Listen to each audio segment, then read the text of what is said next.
Obviously, we covered a fair bit of ground through that initial sort of the planning process itself. Tell us what were the sort of the top 2 or 3 things that had the biggest impact for you? The biggest impact, I would say, the biggest light bulb moment was sort of, and maybe everybody says this, but going through that outgoing spreadsheet, when you're sort of putting down all of your different outgoings, what you're spending your money on each month, like food, Uber Eats, unfortunately, pubs, bars, restaurants. I think putting all that in black and white is actually quite an interesting process. Even little things like working out that, Netflix, Spotify, I've spent Lumery, which is a podcast platform. All of these little subscription services add up to a decent amount of money. And I think now we're very quick to spend, and you don't realize how much it all sort of accrues up over time. So, I thought that was quite an interesting thing. Looking down as well, it wasn't as bad as I thought. But there was definitely some interesting moments of understanding where your money is actually going, which I would never have done before.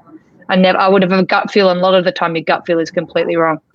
Yes, yeah, it is. It's always interesting to see it all on paper, and it's surprising that how something so that seems such a simple thing like doing a budget can cause you to really come to some realizations with how you are prioritizing your money. But it's easy. There are 2 parts of that. One, it's easy, this lifestyle creep that you get, that you add on a Netflix subscription or a Spotify premium, and then another thing and another thing and another thing. But then, in each moment you go, it's $12 or it's $15 or something like that. But then you look back and go, actually, I'm spending, hundreds of dollars on this every month. And you sort of get used to it. So I think it's good to, take stock of those expenses on an ongoing basis.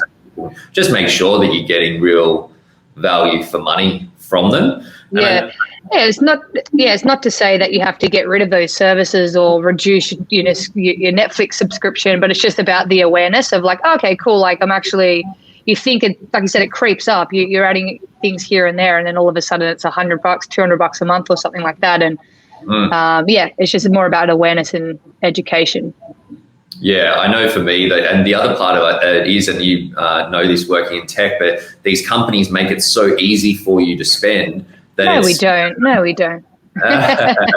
Well, I'd say you guys are pretty clear from your side. But if you think of something like an Uber, it's like you're pressing buttons and you don't see anything, and you link your cards up, and it's not like you're having to take money out of your pocket and pay for a taxi or take your card out and do that. And I know, for me personally, when this is years ago, but when Uber came out, that I linked everything up, and then I was catching Ubers all the time. It was only when they started doing the reporting, because on the business plans that they have a monthly report that they send out, and I was spending $300 or $400 a month on Ubers, and I was just I live 30 minutes walk from the city. I should really just not be lazy and just walk. And really, it's again going back to priorities, that if I say I'd rather have $400 a month to put in a travel budget or in a savings account or investment account or something like that, but because it is so easy, that's it. It's so easy.